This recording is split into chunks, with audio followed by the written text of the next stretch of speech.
we got to listen to the Trump speech about Gettysburg, because honestly, I think this puts the Gettysburg Address to shame. This is my favorite thing any American politician has ever said about Gettysburg, including Abraham Lincoln. So if we get some Trump at Gettysburg, where our union was saved by the immortal heroes at Gettysburg. Gettysburg, what an unbelievable battle that was. The Battle of Gettysburg, what an unbelievable. I mean, it was so much and so interesting and so vicious and horrible and so beautiful in so many different ways. It represented such a big portion of the success of this country. Gettysburg, wow. I go to Gettysburg, Pennsylvania to look and to watch. And the statement of Robert E. Lee, who's no longer in favor. Did you ever notice that? No longer in favor. Never fight uphill, me boys. Never fight uphill.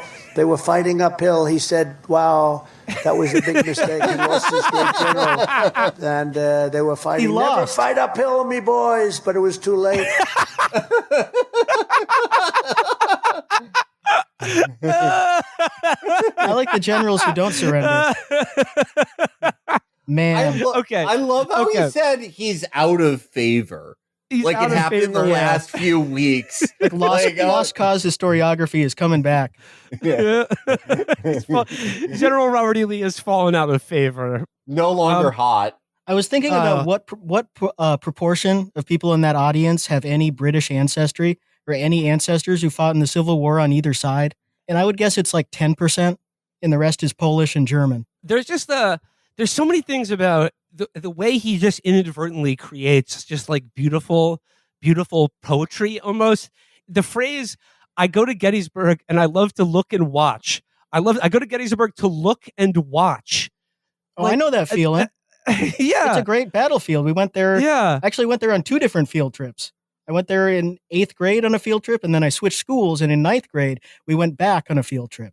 And it's fine. It's not amazing, but it's a cool field, and you can climb up the thing and look around. And I love to look and watch. Yeah, it's not a field that I would use like today for all my field desires. There are better fields. We've we've advanced in our agricultural ability. We can cultivate larger land masses.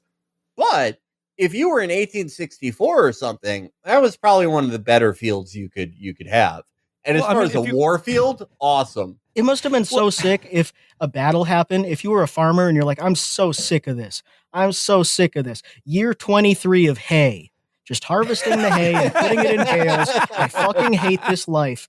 And then 500,000 people die on your battlefield, and they have to, the government has to buy it out from under you and turn it into a historical monument. And you're like, this is the best day of my life. Oh my God. That was the equivalent of like slipping at the library back then.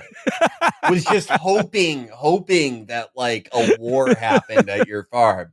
Before that, it was like, I hope this farm is like the beachhead of the British reinvasion. It's like when Robert E. Lee got his plantation confiscated to make the cemetery there.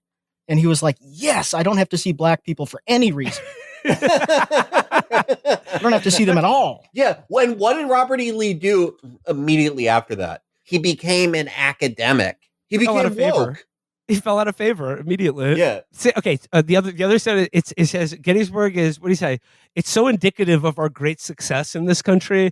And then it's something about looking and watching. Like, yeah, if you were that farmer in 1864, yeah, you'd have something amazing to watch. You'd get to see 30,000 people die in like a minute. But today, you go to Gettysburg, what are you watching there? Just grass? You can look at stuff on your phone. Instagram, yeah.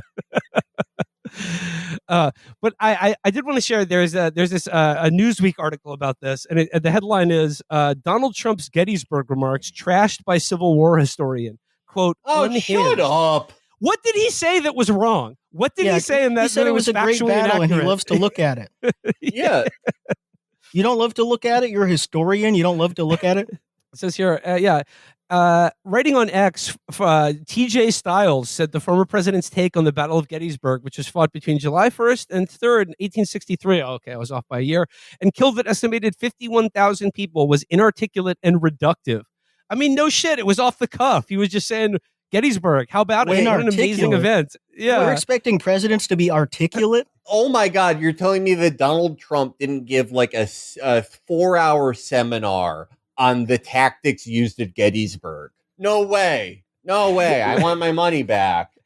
It was so interesting and so vicious and horrible and so beautiful in many different ways. I mean, isn't this what like Civil War historians like? They've been selling this line of bullshit forever. I mean, like Ken Burns, eat your heart out.